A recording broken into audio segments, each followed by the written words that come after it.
Hi guys, welcome back to my channel. Hope आप सभी बहुत अच्छे से होंगे। आज हम न्यू चैप्टर करने जा रहे हैं जो कि बहुत इंपॉर्टेंट है बोर्ड एग्जाम के लिए। लेकिन बेटा हम सिर्फ इसके इंपॉर्टेंट क्वेश्चन करेंगे और न्यू सेशन से स्टार्ट करेंगे हम chapter wise detail notes. Okay, तो आज हम करने जा रहे हैं नेशनल इनकम जो कि बोर्ड एग्जाम में है 10 मार्क्स का। देखिए बेटा, मैं आपको थोड़ा सा ये बताना चाह रही हूँ, नेशनल इनकम 10 मार्क्स का है, एडीएएस आपका 12 मार्क्स का है और टुगेदर मैक्रो कितने मार्क्स की है? 40 मार्क्स की है। तो 22 मार्क्स के तो ये दो चैप्टर हो गए एडीएस में। हालांकि और चैप्टर भी इंडल्ज है, नेशनल इनकम में भी है, लेकिन मेरी पिछली वीडियोस में भी मैंने एग्रीगेट डिमांड बहुत अच्छे से करवाया हुआ है और उसके इंपॉर्टेंट क्वेश्चन जरूर जाकर उन वीडियोस को देखें, आपके 12 मार्क्स पक्का आएंगे। और मेरे साथ नेशनल इनकम जरूर करना 10 मार्क्स, उसमें भी आप अच्छे खासे ले लेंगे। ठीक है, अब देखिए बेटा, सबसे पहले मैं आपको बताना चाह रही हूँ, नेशनल इनकम पढ़ने से पहले एक हमारा होता है डोमेस्टिक इनकम, दूसरा हमारा होता है नेशनल इनकम। एक हमारा है डोमेस्टिक इनकम, ओके, दूसरा हमारा है नेशनल इनकम। अब एक बात ध्यान से सुनना, डोमेस्टिक इनकम क्या होता है? ऐसे गुड्स एंड सर्विसेज जो प्रोड्यूस हो रहे हैं with in the production boundary, with in the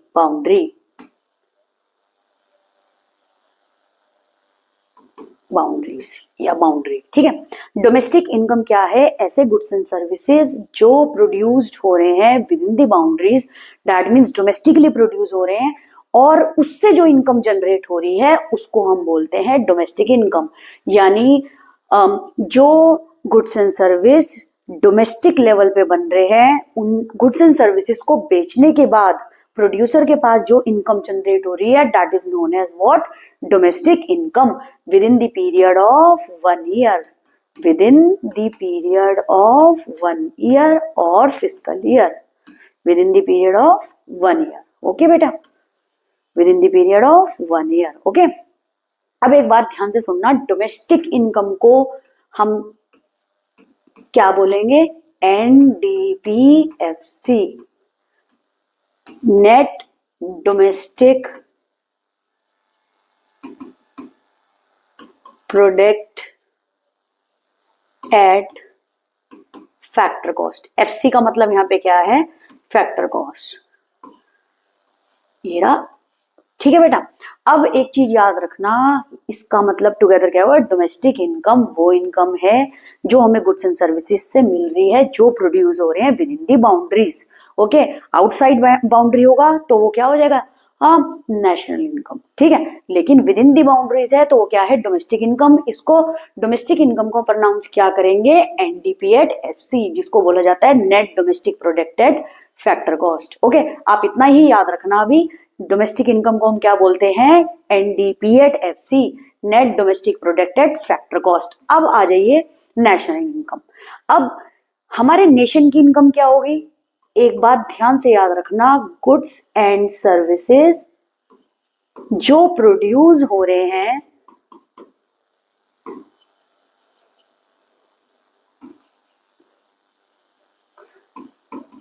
outside, produce तो हो रहे हैं लेकिन इनको हम बाहर भी सेल आउट कर सकते हैं, outside the boundaries. Okay, outside the, it can be sent outside the boundaries. ऐसी इनकम जो जनरेट हो रही है हमें आउटसाइड दी बाउंड्रीज से, अगर हमें जनरेट हो रही है विद इन दी डोमेस्टिक प्लेस ओनली, तो वो कौन सा होगा? Domestic income. नेशनल इनकम के अंदर गुड्स एंड सर्विसेज प्रोड्यूस हो रहे हैं डोमेस्टिकली और आउटसाइड से इनकम जनरेट हो रही है, क्योंकि हम उसको बाहर भी बेच सकते हैं सेल आउट होने के लिए। ठीक है, गुड्स एंड सर्विसेज प्रोड्यूस तो हो रहे हैं डोमेस्टिकली और हम आउटसाइड बाउंड्रीज उसको पहुंचा सकते हैं। Okay, with in the period of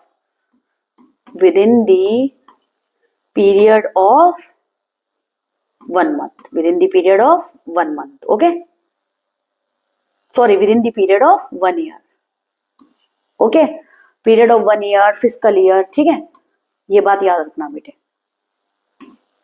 तो डोमेस्टिक इनकम क्या होगी? ऐसी इनकम जो जनरेट हो रही है विद इन दी डोमेस्टिक प्लेस ओनली। ठीक है, और नेशनल इनकम क्या हो गई? आउटसाइड बाउंड्री से जो इनकम जनरेट हो रही है, ठीक है। डोमेस्टिक प्लस आउटसाइड बाउंड्रीज, बाहर से भी इनकम जो जनरेट हो रही है, that is known as national income, ठीक है। अब हम अगर एनडीपी एट एफसी के अंदर ऐड कर देंगे व्हाट, एनएफआईए, ठीक है, इसको एनएफवाईए भी बोलते हैं, ठीक है। आप बुक में देख लेना, एनएफआईए लिखा होगा।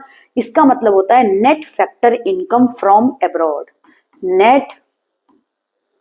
Net factor income from abroad, what, net factor income from abroad, net factor income earn from abroad, ठीक है। इसका मतलब है डोमेस्टिक इनकम, ठीक है बेटा, domestic income plus NFIA is equal to together NNP at FC, okay. अब एक चीज और याद रखना, नेशनल इनकम को हम क्या बोलते हैं, एनएनपी एट एफसी, और इसकी फुल फॉर्म क्या होती है, net national producted factor cost, net national producted factor cost,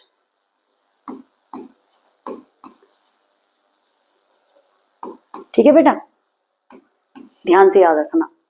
तो टुगेदर डोमेस्टिक इनकम वो इनकम है जो डोमेस्टिकली प्रोड्यूस हो रही है, ठीक है, उससे जो इनकम जनरेट हो रही है प्रोड्यूसर को, that is known as domestic income. और डोमेस्टिक इनकम को मेरे साथ साथ बोलना क्या बोलते हैं, एनडीपी एट एफसी, उसकी फुल फॉर्म होती है net domestic प्रोडक्टेड factor cost, okay. अब आया नेशनल इनकम, नेशनल इनकम को क्या बोलते हैं, NNP at FC, net national producted factor cost. अब उसकी डेफिनेशन क्या होती है, गुड्स एंड सर्विसेज जो प्रोड्यूस्ड हो रहे हैं अपनी कंट्री में और हम आउटसाइड उसको एक्सपोर्ट कर देंगे। यानी क्या चीज है, जब आप डोमेस्टिक को साथ डोमेस्टिक इनकम को ऐड कर दोगे एनएफआईए के साथ, that is net factor income earn from abroad, जो हम अब्रॉड से भी कमा रहे हैं। डोमेस्टिक प्लस ऐसी इनकम जो हम बाहर से भी कमा रहे हैं is equal to national income, okay, याद रहेगा। तो नेशनल इनकम क्या हो गया, एनएनपी एट एफसी, और डोमेस्टिक इनकम क्या हो गया, एनडीपी एट एफसी, ओके, ठीक है। अब देखिए नेक्स्ट, अब देखिए नेशनल इनकम को हम क्या बोलते हैं, एनएनपी एट एफसी, और किससे बनी है, जो मैंने आपको बताया, net domestic प्रोडक्टेड factor cost plus NFIA, net factor income earn from abroad. Domestic की इनकम, ये याद रखना, domestic income goods and services की plus outside income, income earn from abroad, ठीक है, अब्रॉड से, outside income earn from abroad. Together they called as what? NNPFC, Net National Producted Factor Cost. याद रखना है, Net National Producted Factor Cost. अब meaning of national income देख लीजिए, it refers to the income earn by the normal residents of a country, normal resident of a country during the period of 1 year, एक साल के अंदर जो income earn कर रहा है normal resident of a country. Normal resident of a country वो होता है जिसका एक साल से ज्यादा या तो हमारी कंट्री में वो रह रहा हो, और या फिर जिसका अर्निंग भी यहीं पे ही हो, खाना पीना रहना सब यहीं है, सर्विस भी वो यहीं करता है, वो नॉर्मल रेजिडेंट होता है, ठीक है। जैसे कि हम यहाँ रह रहे हैं तो हम क्या है, normal resident of India, okay. और नहीं तो सपोज करो किसी पर्सन को बाहर जाना है और वो एक साल से ज्यादा वहां रह गया, जैसे यूएस से गया, एक साल से ज्यादा वहां रह गया, तो नॉर्मल रेजिडेंट ऑफ यूएस से होगा। ये टॉपिक में अभी आगे आपको और क्लियर करूंगी, ठीक है। अब ध्यान से सुनना, नेशनल इनकम क्या हो गया, it refers to the income which is earn by the normal resident of a country during the period of 1 year and also include what, non factor income earn from abroad. ये non नहीं है बेटा, net factor income, ये आपका है net factor income earn from abroad, ठीक है। अब मैंने जैसे आपको बताया डोमेस्टिक इनकम, ठीक है, प्लस जो यहां लिखा हुआ है, plus net factor income earn from abroad, together they what called NNP at FC, जो कि आपका ये लिखा हुआ है, ये आपकी डोमेस्टिक इनकम हो गई, ठीक है, ये डोमेस्टिक इनकम हो गई, ये आपकी इनकम अर्न फ्रॉम अब्रॉड। अब दोबारा क्या, ये टुगेदर क्या बन जाएगा, ये टुगेदर बन जाएगा आपका NNP at FC, okay, clear. National income पता चल गया, domestic income plus income earn from abroad, दोनों को ऐड कर दोगे क्या निकल के आएगा, आपकी नेशनल इनकम। नेशनल इनकम को हम क्या बोलते हैं, NNP at FC, net national product at factor cost. NDP at FC, net domestic product at factor cost. NFI है net factor income from abroad. I hope आपको समझ आ गया होगा नेशनल इनकम। ठीक है, अब देखिए आगे। अब है आपका डोमेस्टिक इनकम। मैंने आपको पहले बताया डोमेस्टिक इनकम को क्या बोलते हैं, net domestic product at factor cost.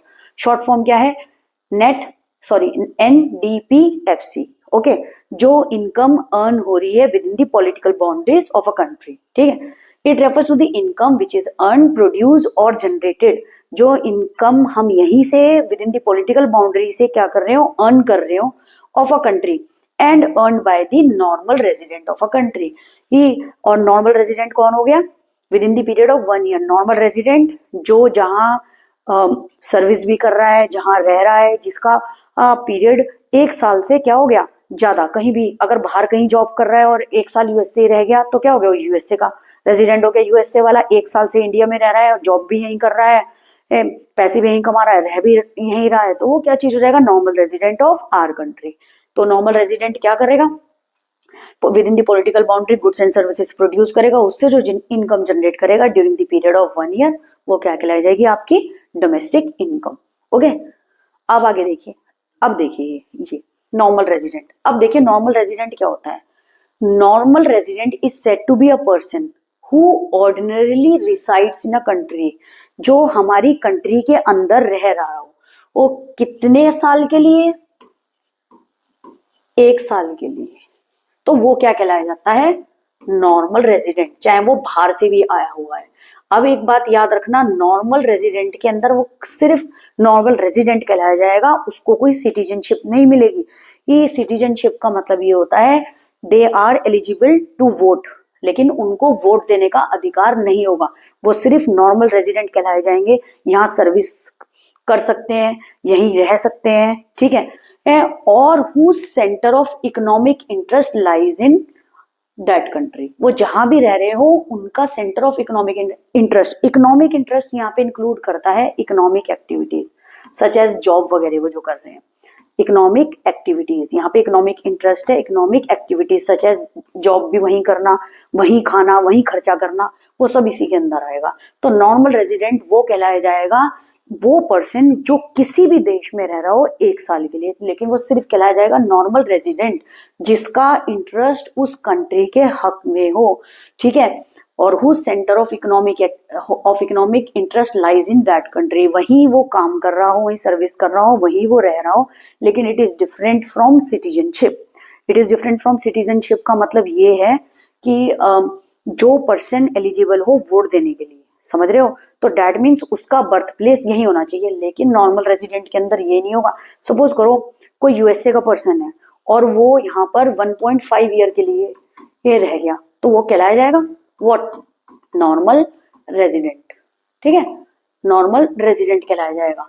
Suppose करो आप ये बात देखना, अगर इंडिया से कोई पर्सन गया है और वो 2 महीने के लिए यूएसए रहा है, तो क्या वो नॉर्मल रेजिडेंट कहलाया जाएगा, नहीं कहलाया जाएगा। ओके, क्यों, क्योंकि वो 2 महीने के लिए रह रहा है, उसको कितने टाइम रहना चाहिए, 1 साल से ज्यादा, 1 ईयर का टाइम तो होना ही होना चाहिए, ठीक है, तो वो नॉर्मल रेजिडेंट ऑफ यूएसए कहलाया जाएगा, लेकिन वो उन्हें वहां की सिटीजनशिप नहीं मिलेगी क्योंकि वहां का बर्थ प्लेस उनका नहीं है, ठीक है। और सिटीजनशिप का कारण ये होता है अनटिल एंड अनलेस अगर वहां का लॉ अलाउ कर दे कि वो अप्लाई कर दे कि भाई हम यहाँ बहुत टाइम से सर्विस कर रहे हैं, हमें सिटीजनशिप वगैरह चाहिए, अगर वहां का लॉ अलाउ कर दे वो ही सिटीजनशिप दे सकता है, नहीं तो उनको सिटीजनशिप नहीं मिलेगी, वो क्या कहलाया जाएगा, नॉर्मल रेजिडेंट। ओके, आगे देखिए।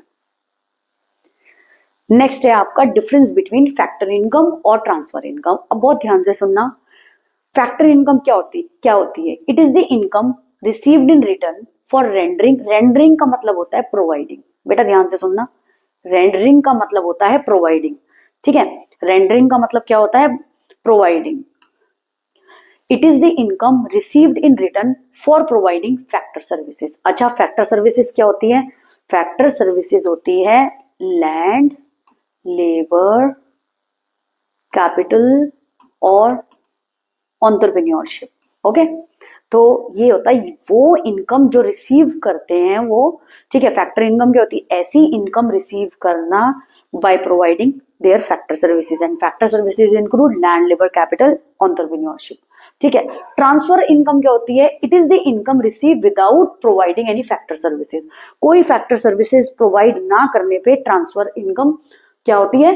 जो रिसीव करे पर्सन। जैसे फॉर एग्जांपल मैं आपको ये बात बताऊं, सपोज करो आपका कोई सिस्टर है और वो जहां भी आप रहते हो, सपोज करो वो दिल्ली पढ़ने चली गई और आपके पापा ने उसको as a pocket money ATM में 10,000 रुपीज डाल दिए, तो वो आपकी क्या कहलाई जाएगी? Factor income. वो कहीं जॉब तो नहीं कर रही या कोई अपनी कोई सर्विसेज तो प्रोवाइड नहीं कर रही है कहीं, लेकिन वो उसके फादर है और वो कहीं और पढ़ रही है कॉलेज में, तो पेरेंट्स का फर्ज क्या है? उन्होंने एज अ पॉकेट मनी उसके एटीएम में पैसे डलवा दिए, ट्रांसफर कर दिए, तो that is known as what? Transfer income, ठीक है। और फैक्टर इनकम वो होती है जब हम अपनी सर्विसेज प्रोवाइड करते हैं उस पे जो हमें इनकम जनरेट हो, that is known as what? Factor income. Okay, concept, इसका मेन कंसेप्ट क्या होता है? अर्निंग कंसेप्ट, ठीक है। इसका क्या होता है? रिसिप्ट, इसका मतलब क्या है? रिसीट का मतलब क्या होता है? मैंने आपको बता भी रखा है गवर्नमेंट बजट में, रिसीवेबल अमाउंट। इसमें ये कैसा कंसेप्ट है? इसमें सिर्फ पर्सन पैसा रिसीव करेगा। ये क्या है? इसके अंदर कहीं जॉब करेगा और उससे पैसे अर्न करेगा, ठीक है। ये अपनी फैक्टर सर्विसेज प्रोवाइड करेगा। ओके, एग्जांपल, अब मैंने जो आपको बताया, लैंड पे क्या मिलता है? रेंट, ठीक है। Capital, interest, okay. लेबर को क्या मिलेगी जो अपनी सर्विसेज प्रोवाइड करेंगे? वेजेस। पार्ट ऑफ प्रॉफिट किसको मिलेगा? एंटरप्रेन्योरशिप, ठीक है। एंटरप्रेन्योरशिप को earn by various factor of production, जो हेल्प करेंगे गुड्स एंड सर्विसेज को प्रोड्यूस करने में। ओके, अब पॉकेट मनी, जो मैंने आपको एग्जांपल दिया, pocket money to a child by his father, क्या होगा? Transfer income. Pocket money to a child, father अगर पॉकेट मनी अपने बच्चे को दे रहा है तो उसकी कोई सर्विस थोड़ा ना प्रोवाइड कर रहा है बच्चा अपने फादर को, तो वो क्या चीज है? Transfer income. ओके, इंक्लूजन, अब आप ध्यान से सुनना, factor income these are included in the estimation of national income. ये कहाँ इंक्लूड होगी? In the estimation of national income, क्योंकि जो जॉब कर रहा है वो टैक्स भी पे करेगा कहीं ना कहीं, तो ये क्या चीज होगा? These are included in the estimation of national income.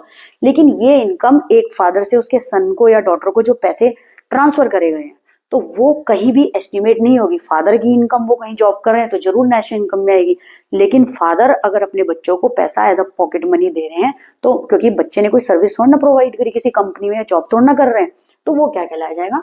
Transfer income.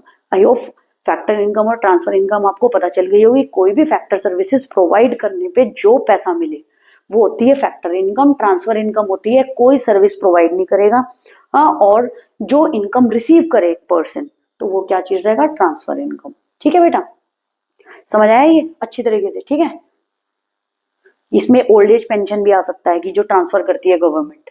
ठीक है, अब चलिए आगे देखिए। नेक्स्ट है आपका इंटरमीडिएट गुड्स और फाइनल गुड्स। बहुत इंपॉर्टेंट है, बहुत अच्छे से करना। अच्छा, आप लोग मुझे बताइए इंटरमीडिएट गुड्स क्या होता है? ठीक है, अच्छा अगर मैं आपको ये बात बोलूं, ये एक पेन है, ध्यान से सुनना, ये एक पेन है, इसके अंदर अगर मैं इसकी प्लास्टिक बाहर कर दूं, इसकी इंक बाहर कर दूं, ठीक है, तो ये क्या चीज होगी? ये होगा आपका इंटरमीडिएट गुड्स। ठीक है, समझ रहे हो? क्योंकि ये पेन बनके अभी तैयार नहीं है, ये अभी क्या है? प्रोसेस में है। ठीक है, समझ गए बेटे? तो ये क्या कहलाया जाएगा? Intermediate goods. अगर मैं ये कहूं ये पेन रेडी टू यूज है, तो ये कौन सा क्या चीज है? ये है आपका फाइनल गुड्स। ओके, अगर पेन बनके तैयार नहीं है, प्रोसेस में, इसकी प्लास्टिक, इंक, ये सब, तो ये इंटरमीडिएट गुड्स है। अगर ये पेन बनके तैयार है तो ये क्या चीज हो जाएगा? फाइनल गुड्स, मतलब रेडी टू यूज। और अगर अभी प्रोसेस में है तो इंटरमीडिएट गुड्स। ओके, ठीक है, आपको बहुत अच्छा एग्जांपल देती हूँ मैं इसका। सपोज करो आप डोमिनोज गए पिज्जा खाने के लिए, ठीक है, अगर कोई पर्सन आपको आके ये क्या करे, अगर आपको खाली बेच दे और कह दे खा लो, क्या आप खा लेंगे उसको? क्यों? अभी वो क्या है? इंटरमीडिएट गुड्स, अभी रॉ हालत में है। जब पूरा पिज्जा बन के तैयार है तो वो आपके लिए क्या है? Final goods. That means consumer के लिए रेडी टू यूज है, कंज्यूम करने के लिए। नहीं तो इंटरमीडिएट में खाली बेस कोई खा सकता है? आप खुद ही ये बताओ, कोई तो नहीं खा सकता। तो वो इंटरमीडिएट गुड्स है। जब वो बन के तैयार है तो वो कौन सा है? Final goods. देखिए बेटा, meaning, these are those goods which are use for the production of other goods. ठीक है, ये ऐसा गुड्स है जो हेल्प करता है production of other goods. Raw material की हेल्प से गुड्स एंड सर्विसेज आगे प्रोड्यूस हो रहे हैं। फाइनल गुड्स क्या है? These are those goods which will ultimately result in final consumption. ये ऐसा गुड्स है रेडी टू यूज है, ठीक है, मतलब कंजप्शन के लिए, कंज्यूमर के लिए तैयार है उसकी कंजप्शन के लिए, ठीक है। जैसे मैंने एग्जांपल पिज्जा का दिया, ठीक है, pizza base is intermediate goods, ready to consume that is final good. Pizza बन के पूरा तैयार है, फाइनल गुड्स। अब है production boundary, these are those goods which remain within the production boundary. Intermediate goods अभी रॉ हालत में है तो वो क्या रहेगा, प्रोडक्शन बाउंड्री के अंदर, क्योंकि हम उसे एक्सपोर्ट नहीं कर सकते, ठीक है। अब फाइनल गुड्स क्या है, these are those goods which remain outside the production boundary. अब फाइनल गुड बन के तैयार है, रेडी टू कंज्यूम है, तो आप उसको बाहर एक्सपोर्ट कर सकते हो, ठीक है। उससे क्या होगा, जीडीपी बढ़ेगी, ज्यादा से ज्यादा गुड्स एंड सर्विसेज बिकेंगे आपकी कंट्री के। अब इंटरमीडिएट गुड्स देखिए, milk purchased bye dairy shop is for resale. अब मिल्क परचेज करा, ठीक है, मिल्क परचेज करा डेयरी शॉप ने किस चीज के लिए, रीसेल, क्या करने के लिए, रीसेल, यानी उसको फर्दर कंज्यूमर को बेचने के लिए। अच्छा, अब मैं आपको एक एग्जांपल और दे सकती हूँ इसका, milk can be use for making paneer, ghee, curd, okay. तो क्या हो गया, मिल्क इंटरमीडिएट गुड्स और उसकी हेल्प से क्या बन रहा है, कर्ड, मिल्क, ये सब, ठीक है, सॉरी, कर्ड, घी, ठीक है, पनीर, ये सब। तो milk used by dairy shop resale के लिए, आगे फर्दर बेच रहा है, तो मिल्क क्या है, इंटरमीडिएट गुड्स इसमें, ठीक है। अब है milk purchase by house hold for final consumption. अब क्या चीज है, देखो इसमें देखना इंटरमीडिएट गुड्स, पहले मिल्क किसी से परचेज करा गया रीसेल करने के लिए शॉप में, फिर वो कंज्यूमर के पास गया। जब वो कंज्यूमर के पास जाएगा तो क्या होगा, फाइनल गुड्स कंजप्शन के लिए। लेकिन जब वो सेल के लिए होगा, रीसेल कर रहे हैं उसको, इंटरमीडिएट गुड्स, ओके। नेक्स्ट है आपका values, value of these goods will not be included in the estimation of national income, क्योंकि अभी ये रॉ हालत में है, बन के तैयार नहीं है, ठीक है, इसमें अभी रेडी टू कंज्यूम नहीं है, रेडी टू कंजप्शन करने के लिए नहीं है, तो इसके अंदर क्या चीज होगा, it is not included in the estimation of national income. एक बात बेटा बहुत ध्यान से सुनना, इंटरमीडिएट गुड्स को हम एस्टिमेट नेशनल इनकम में इसलिए नहीं करेंगे, अगर हम इंटरमीडिएट गुड्स, क्योंकि फॉलोइंग स्टेजेस से चलता है, पता है ना आपको, मैंने आपको जैसे कि एग्जांपल दिया था, ये पेन है, इस पेन की प्लास्टिक अलग कर दो, इंक अलग कर दो। अगर जब हम प्लास्टिक खरीदने गए तब पैसे लगा दिए, इंक खरीदने गए तब पैसे लगा दिए, अल्टीमेट जब इसकी कंजप्शन करने स्टार्ट करी तब पैसे लगा दिए, तो ये प्रॉब्लम क्रिएट कर देगा और इसको प्रॉब्लम को हम बोलते हैं डबल काउंटिंग। तो इसलिए हम इसमें एस्टिमेट नहीं करते, क्योंकि सिर्फ हम एस्टिमेट करते हैं फाइनल गुड्स जब बन के तैयार है, जब वो पेन बन के तैयार होगा तब ये नेशनल इनकम के अंदर आएगा। रॉ मटेरियल को कभी भी नेशनल इनकम में नहीं ऐड करते, अगर हमने ऐड कर लिया तो कोई जीडीपी ग्रोथ तो नहीं होगी और डबल वैल्यू लग जाएगी उसकी, ठीक है। तो value of these goods will not be included in the estimation of national income, but value of those goods will be included in the estimation of national income. Final goods की value को हम, finally goods बन के तैयार है, ready to consume है, consumer के लिए, ठीक है, रेडी फॉर कंजप्शन है, तो value of those goods will be included in the estimation of national income. इसको हम इंक्लूड करेंगे किसमें, नेशनल इनकम के अंदर, ओके, क्योंकि ये क्या है, कंजप्शन के लिए प्रिपेयर है, रेडी टू कंज्यूम है, ठीक है। आई होप समझ आया इंटरमीडिएट गुड्स और फाइनल गुड्स, ठीक है। आगे देखिए, आगे आपका स्टॉक और flow, this is very important for board exam, very much important, याद रखना बेटा, बहुत इंपॉर्टेंट है, बहुत अच्छे से कर लेना, ठीक है। अब देखिए स्टॉक क्या होता है, बहुत ध्यान से सुनना, स्टॉक और फ्लो का डिफरेंस। स्टॉक क्या है, ऐसी क्वांटिटी ऑफ इकोनॉमिक वेरिएबल, एक बात ध्यान से सुनना, यहाँ पे जो वेरिएबल लिखा है ना वो है मेजरेबल, ये बोल रहे हैं इट मींस वो quantity of economic variable which is measured at a particular point of time. पहले मैं आपको एक चीज बता दूं, which is measured at a particular point of time का मतलब क्या चीज होता है। अगर मैं बोलूं अभी राइट नाउ आपकी लाइक आपके फादर के पास कितने पैसे हैं, बैंक बैलेंस क्या है राइट नाउ, चाहे 1 करोड़ हो, 2 करोड़ हो, 3 करोड़ हो, ठीक है। लेकिन अगर मैं बोलूं कल कितने पैसे होंगे, ठीक है, बोलूं 1 महीने बाद कितने पैसे होंगे, तो वो फ्लो होगा। राइट नाउ अभी जितने पैसे होंगे वो क्या चीज होगा, आपका स्टॉक। समझ गए ये चीज, ठीक है। अगर सपोज करो, मैं आपको एक बात बोलती हूँ, सपोज करो आपका बर्थडे हो और आपके कम से कम 10-15 दोस्त हो और वो कहने लगे हाँ भाई हमें पार्टी दो, आपको मेरे पास तो पैसे हैं नहीं, ठीक है, लेकिन वो आपको तब भी जिद करें और आपने क्या चीज कहा, भाई मेरे पास तो सिर्फ 10,000 है, एट दैट टाइम ओनली जो भी आपकी पॉकेट में पैसे होंगे तो उसको बोला जाएगा स्टॉक। कल अगर आप बोलो कि भाई कल पार्टी दे दूंगा, परसों पार्टी दे दूंगा, 1 महीने बाद पार्टी दे दूंगा, flow, stock, at that time only, right now कितने पैसे हैं, that is known as stock, ठीक है। फ्लो समझ गए, फ्लो 1 महीने बाद, अगले दिन, 4 दिन बाद, वो क्या चला जाएगा, फ्लो। अगर एट अ पर्टिकुलर पॉइंट पे मेजर करें, वेरिएबल का मतलब होता है मेजरेबल, ठीक है, एट अ पर्टिकुलर पॉइंट पे मेजर करें, दैट इज स्टॉक। अब it is that quantity of an economic variable which is measured over a specific period of time. Over a specific period of time का मतलब क्या चीज है, जैसे per day, per hour, per month, समझ रहे हो। स्पेसिफिक पीरियड ऑफ टाइम का मतलब होता है per day, per hour, per month, okay, ठीक है। टाइम डायमेंशन, स्टॉक के अंदर कोई टाइम डायमेंशन नहीं है, ठीक है, इसके अंदर कोई टाइम डायमेंशन नहीं है, क्योंकि इसके अंदर particular point of time, right now, ठीक है, उसी समय पे कितना पैसा है, कितनी संपत्ति है किसी के पास, ठीक है, कितनी है, तो क्या चीज हो जाएगा, पर्टिकुलर पॉइंट ऑफ टाइम में स्टॉक, और इसके पास कोई टाइम डायमेंशन नहीं है, हम कल पे निर्भर नहीं हो सकते, ठीक है। इसमें ये क्या है, it has time dimension like per day, per hour, per month, ये टाइम डायमेंशन है, per day, per hour, per month, ठीक है। आप गिन सकते हो किसी प्रॉपर्टी के अंदर या किसी के बैंक बैलेंस,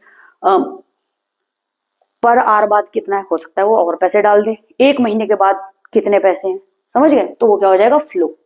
ये है स्टैटिक कंसेप्ट। स्टैटिक का मतलब होता है which can not be changed, ठीक है। स्टैटिक कंसेप्ट क्यों है, ये चेंज नहीं हो सकता। स्टॉक कंसेप्ट क्या मतलब हैगा, ये फिक्स्ड है, ये चेंज नहीं हो सकता। आपका ये डायनामिक है, याद रखना, स्टैटिक का मतलब हो गया फिक्स्ड, ये चेंज नहीं होगा। कहने का मतलब है आज जितनी आपके फादर के पास, ठीक है, जितने भी पैसे हैं राइट नाउ, वो क्या होगा, आपका स्टॉक, ठीक है। ये क्या है, डायनेमिक, कीप्स ऑन चेंजिंग, 1 घंटे के बाद बदल जाएगा, ठीक है, पर आवर बदल जाएगा, पर आवर से बदल जाएगा, ठीक है, पर मंथ से बदल जाएगा। जैसे अब एग्जांपल देखिए, नेशन वेल्थ, ठीक है, नेशनल वेल्थ, वेल्थ क्या होगी, कितनी एसेट्स और कितनी लायबिलिटीज है, ठीक है, जो कि फिक्स्ड है 1% की, कितनी एसेट्स और कितनी लायबिलिटीज है, ध्यान से याद रखना, कितनी एसेट्स और कितनी लायबिलिटीज है। कैपिटल हो गया, बैंक डिपॉजिट हो गया, लेकिन राइट नाउ, ठीक है, कैपिटल भी बैंक डिपॉजिट राइट नाउ कितना है। अब एक चीज देखना, distance of Delhi to Gurgaon, अगर हम कहें भाई 60 किलोमीटर है, तो वो चेंज नहीं हो सकता, समझ रहे हो ना, इट इज फिक्स्ड। डिस्टेंस तो नहीं बदल सकता, स्पीड बदल सकते हो, दैट इज फ्लो, समझ रहे हो ये चीज। Stock of water in a tank, stock of water in a tank, tank में वाटर है, ठीक है, वाटर को लीक कर दो तो क्या हो जाएगा, फ्लो, ठीक है, बहता हुआ पानी जैसे हो गया, ठीक है। अब है population on a particular date, अगर आप पॉपुलेशन पर्टिकुलर डेट की निकालोगे, ठीक है, दैट इज स्टॉक, तो क्या हो जाएगा, स्टॉक, ठीक है। अब एक चीज देखिए, इसमें से बेटा कोई भी 3-4 आप एग्जाम्पल कर लेना, ठीक है।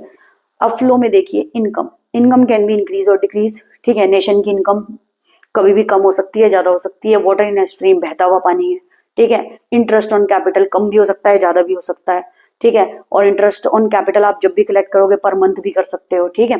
पॉकेट अलाउंस यानी पॉकेट मनी, ठीक है। Saving, production, investment, speed of a car, अब देखो स्पीड ऑफ कार क्या होगा, per day, per hour, per month change हो सकती है, पर आवर भी चेंज हो सकती है speed of a car, Delhi to Gurgaon जाने के लिए, ठीक है। हो सकता है हाफ एन आवर बाद भी आप स्पीड चेंज कर दो, 1 घंटे बाद भी स्पीड चेंज हो जाए, ठीक है, समझ गए ये चीज। स्टॉक और फ्लो बहुत अच्छे से कर लेना बेटा, याद रखना, at a particular point of time में, पर्टिकुलर पॉइंट ऑफ टाइम का मतलब होता है राइट नाउ कितने पैसे किसी के पास है, ठीक है, कितनी पैसे राइट नाउ है, वो क्या होगा, स्टॉक।